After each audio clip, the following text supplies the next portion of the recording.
I'm going to go across to our guest, Major General K.K. Sinha, defense expert who served in Jammu and Kashmir and he knows these regions very well. And we also have Rajinder Kumar, former Special Director of the Intelligence Bureau, also joining us at this point. General K.K. Sinha, we've discussed these terror bases, camps and infiltrators, but this is nearly 30 launch pads. 30 launch pads along the LOC and closer to the IB. Narshaman, good afternoon. What you are revealing and what your, your editor, he has got the details. These are fairly very accurate, information which you have got, and I believe that even intelligence agencies have got.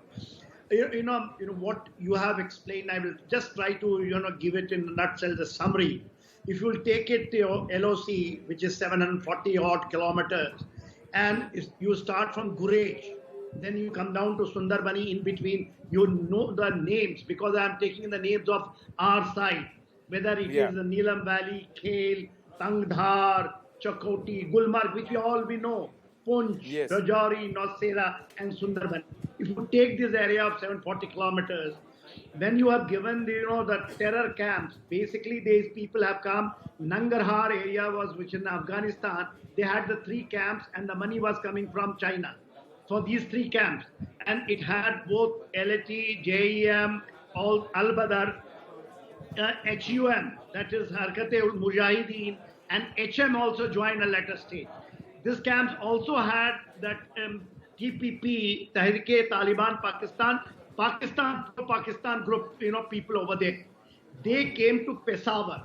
Peshawar has got what you are saying, Manesar area. Then in that area, the 3 camps, and then basically the 2 basic camps of Muzaffarabad and down to Khel. Khel is being controlled by 3 POK brigade, the famous POK brigade, which is they have got a lot of expertise for infiltration. Now, when this is happening, and the proof is there, even today the 3 have been killed. So we have got zero infiltration policy and the grid which we have established.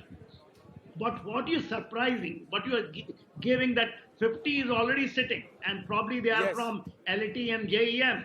If LAT and JEM, and basically what is happening, the 2 things, the Pakistan restructure, there is ISHP, Islamic State of Walian Hind.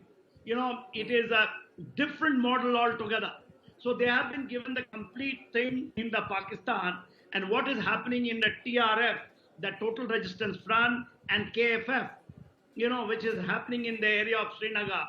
And what you say that 300 odd weapons have already been dropped by your drones, and these are with these 50 odd terrorists, which is sitting along with the OGW.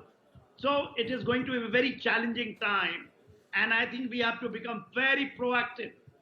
These informations are fine if we are sitting on it.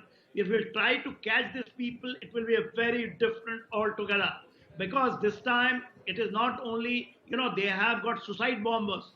And this is a definite news because ISI along with the Haqqani network, they have organized this. So they have got suicide bombers. And if you remember, day before yesterday, in Russia, one terrorist who has been, somewhere recruited into the area of Central Asian Republic, and he was being infiltrated through, Russian route. So these are, these things, if you put the dots together, in a very challenging time. No, not just challenging, General K.K. Sinha. What we are actually seeing at this point in time is a very, very devious plot. 50 foreign terrorists sitting in Srinagar town, Rajinder Kumarji, and there are at least 300 such caches and weapons which have already been dropped by drones. The other day we got inputs that one of the drones that's been shot down had made 76 sorties. 76 sorties one drone itself had made. This is a huge challenge for us. Anandji, see, the thing is that this is as far as infiltration in Kashmir is concerned, it is a pet project of the ISI.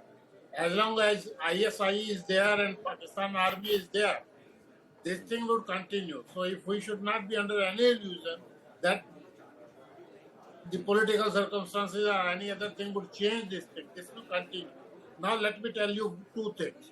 See, the main supply line comes from the area of Lahore,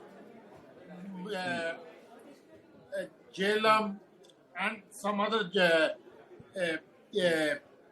districts of Punjab. From there, they are brought to Muzaffarabad and Sialkot and kept in the camps. From there, they are again taken to the border madrasas located near the border. And from there, and these are all escorted up to this place by ISI officers. Then ISI officers hands over them to the local posts, which are there on the LOC of the Pakistan Army.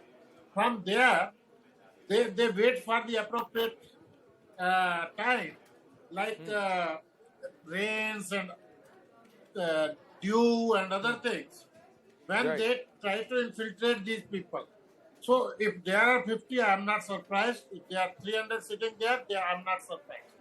Let me also tell you one thing. A lot of people say that they are coming from Afghanistan or this and that camp. See, it is a Pakistani distinct to divert this, spread this information that Afghanistan, they have come from the Afghanistan and this camp is there. Their camps are all in Pakistan. All camps are in occupied Kashmir and Punjab. Most of the recruits are from South Punjab region of Pakistan. Yeah, they are just creating alibi for themselves by saying that in Afghanistan or anything. Why they should come to Afghanistan and Pakistan is one thing. Why they should travel so far? And in Afghanistan, let me tell you, Pakistanis never trust Afghanis. However, I give you one thing, even a most Qatar Talibani would not be, even Haqqani would not be trusted by Pakistani. ISI fellow. Right. So all these fellows are there. This is a continuous operation. Even ISI has issued permits to Salahuddin and company to carry weapons, to move around wherever unhindered. Everything, he always carries those letters, and I believe there are some documents. There is actual documents available somewhere of Pakistan ISI directing everybody to help them. Yes, and not to be there first. is. Yes, there is not just communication, Rajinder Kumarji. We put it out here also that the instructions now is to pool resources. It's not individual jihadi outfits. They've all got to come together and they've got to work on it together. Is what and pool resources, and that's why we are given to understand. And on 26th of July, we had put out the story that in one of the camps, Tala Saeed was there of the Lashkar. Other camp, you had Asghar of the Jaish, and in the third camp, you had the Al-Badr guy. And he was present there. So all of these people are actually pooling in resources, and most of these terror camps are also not far away from what General K.K. Sinha mentioned as the 3 POK brigade. Now, I've just